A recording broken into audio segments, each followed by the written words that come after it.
افضل 10 طرق للمذاكره وخلاصه كل النصايح والخبرات اللي خلتني اطلع من اوائل الثانويه العامه هقولها لكم في الفيديو ده اوعدك هيوفر عليك لف وتعب كتير جدا. ولو عجبك ما تنساش لايك وشير وسبسكرايب علشان هنقدم نصايح كتير قوي الفتره الجايه وكمان شرح للمواد. قبل ما نبدا لازم تفهم ان مفيش حد بيعمل ال10 طرق كلهم، كل واحد على حسب دماغه والطريقه اللي هيحبها، فانت جرب فيهم لو لسه ما استقرتش على طريقه للمذاكره. اول نصيحه هقولها لك هي امنع التشتت. اختار اهدى مكان في البيت، ابعد التليفون من على المكتب وخلي بس كتاب واحد او مصدر واحد للمذاكره يبقى قدامك. مثلا هذاكر عربي يبقى خلاص كتاب العربي بس قدامي وباقي المواد في مكان تاني خالص. افصل نفسك عن اي حاجه تشتتك وذاكر بتركيز. تاني طريقه ونصيحه بقى هي التكرار. كرر المعلومه بقدر الامكان واستخدم فيها كل حواسك. يعني الاول اسمع الشرح بودنك وبعد كده اقرا بصوت عالي، ومفيش مانع تكتبها كمان وتكررها بالكتابه وتكرر. اهم حاجه التكرار ثم التكرار. نصيحة 3 بقى ودي اللي مش بيعرف يركز أو بيسرح كتير. استخدم تكنيك اسمه ذا بومودورو تكنيك، اللي هو أنا هركز لمدة 25 دقيقة بالظبط ظابطهم على تايمر وهفصل 5 دقايق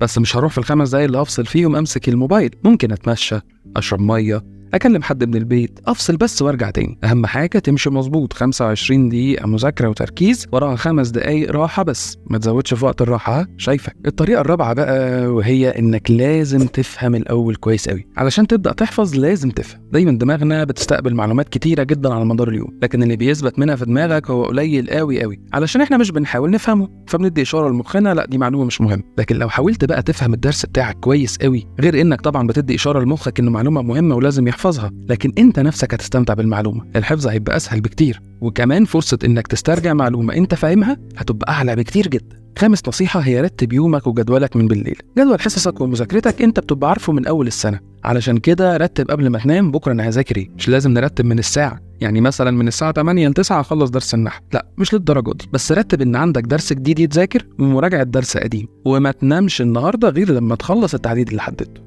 نصيحة رقم 6 ذاكر في الوقت اللي يريحك. أيوة زي ما بقولك كده، المذاكرة ملهاش وقت، كل واحد وليه دماغه وبيبقى له فترة في اليوم بيركز فيها جامد قوي، سواء بقى الفجر، بالليل، الصبح، براحتك خالص في اختيار الوقت اللي هتركز فيه. بس أهم حاجة إنك تفضل ثابت على الوقت ده كل يوم، مش مثلا يوم ذاكرت الفجر واللي بعده ذاكرت الظهر. أنت كده بتدي إشارات في دماغك بتزاولها، بتقول لها أنا مش بركز في وقت معين. لا، كرر تركيزك وكرر الوقت اللي بتذاكر فيه، هتلاقي مخك لوحده في الوقت ده أول لما هيجي، حتى لو كنت نايم اليوم كله مش قادر تركز هتلاقي نفسك بتركز في الوقت اللي انت محدده لنفسك. 7 نصيحة بقى وهي خليك خفيف وقت المذاكرة. يعني ايه؟ يعني بلاش وانت بتذاكر اطباق المحشي والمكرونة اللي داخله طالعه عليك دي، انت كده ببساطة بتسحب الدم من مخك وبتوديه في بطنك يا استاذ، وهتلاقي نفسك تقلان ومش عارف تذاكر. فالافضل تاكل وجبتك الرئيسية بعد مذاكرتك مش قبل، وممكن لو جعت في النص كل فاكهة يا سيدي، حتى على الاقل صحية، مش هتخليك طالع من ثانوية عامة متوازي مستطيلات. 8 واهم نصيحة فيهم هي المراجعة والحل. لو انت قعدت تذاكر بطرق فعالة ومنعت التشتت وذاكرت 25 دقيقة وفصلت 5 دقايق وذاكرت خفيف وكل ده من غير المراجعة والحل، انت ما عملتش اي حاجة. دول بقى 50% من المذاكرة. عارف لو قعدت 24 ساعة تذاكر درس وتحفظ كويس قوي لكن ما رجعتش او ما حلتش عليه، هتلاقي نفسك بعد اسبوع واحد بس نسيت اغلب اللي ذاكرته. فعلشان تثبت المعلومة في دماغك وخصوصا في النظام الجديد، عليك وعلى الحل وعلى المراجعة اول باول. 9 نصيحة معانا هي اعرف نظام كل مادة وذاكرها باسلوبها. النظام الجديد شقلب حاجات كتيرة قوي كانت ثوابت زمان. كنا بنحفظ مثلا درس القراءة بالنص علشان الأسئلة كانت بتقيس مهارات الحفظ، دلوقتي الموضوع اختلف، فحاول تعرف كل مادة بتتذاكر ازاي وذاكرها كويس قوي. وفي فيديو اتكلمنا فيه عن نظام ثانوية عامة الجديد هتلاقيه في الوصف وهيظهر لك كمان على يمين الفيديو. النصيحة الأخيرة ودي المفروض تكون أول واحدة أصلا وهي علاقتك بربنا.